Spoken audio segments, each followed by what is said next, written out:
দর্শক, আমি আপনাদের সাথে সরাসরি যুক্ত হয়েছি পল্টন থেকে। আপনাদেরকে দেখানোর চেষ্টা করছি এখানকার বর্তমান পরিস্থিতি।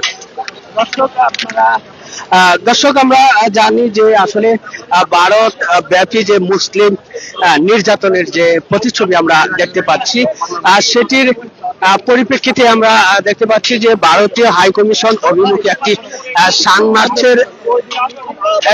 সাংমার্চের আয়োজন করেছে জাতীয় সাংস্কৃতিক সংস্থা নামে একটি সংগঠন।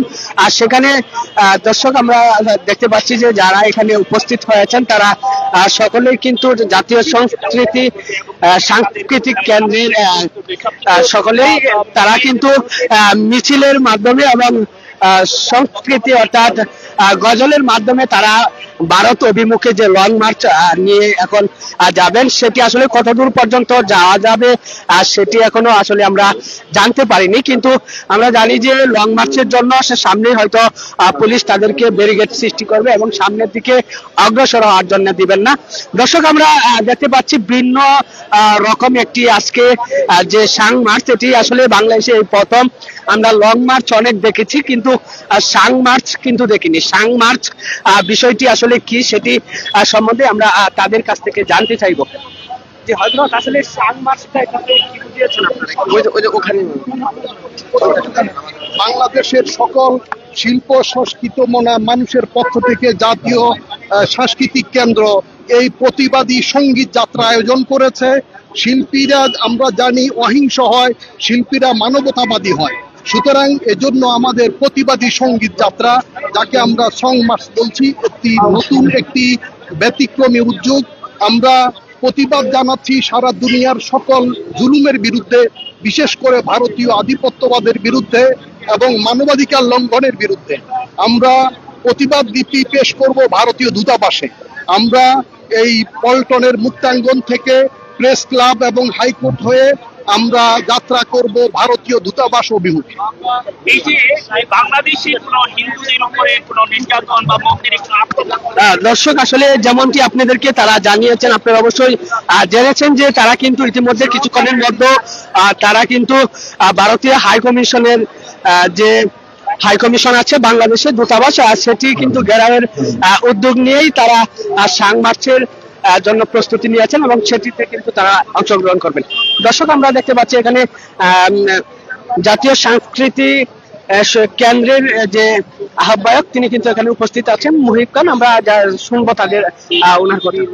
বিশ্বের যারা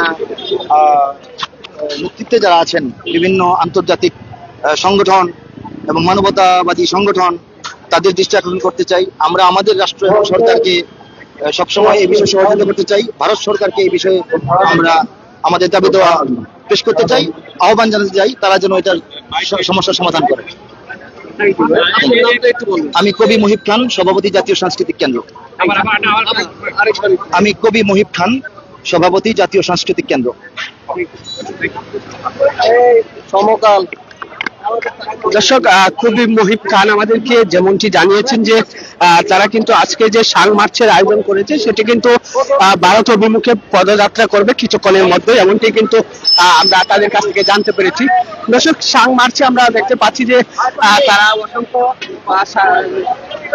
তারা কিন্তু অসংখ্য জাতীয় সাংস্কৃতিক কেন্দ্রের অসংখ্য নেতাকর্মী তারা এখানে উপস্থিত হয়েছেন।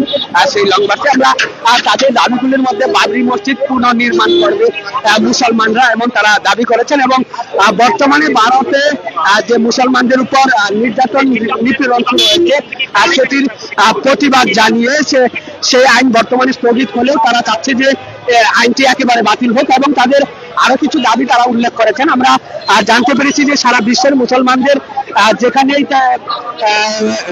বেদুইনরা তাদের উপর মামলা যা কিছু করে সেটির পরিপ্রেক্ষিতে কিন্তু সাংস্কৃতিক যে কেন্দ্র আছে সেই কেন্দ্রের নেতাকর্মীরা কিন্তু তারা প্রতিবাদ জানাবে, এবং মুসলিম ছাড়াও যারা বিধর্মী হবে বা অন্য ধর্মের অবলম্বী তারাও যদি কোনো রকম প্রবলেমের পড়ে সেক্ষেত্রেও কিন্তু আমরা জানি যে তারা কিন্তু তাদেরকে প্রতিবাদ জানাবে এবং মুসলিম হিসেবে মানুষ হিসেবে সংহতি নেবে, এমনটাই কিন্তু আমরা জানতে পেরেছি।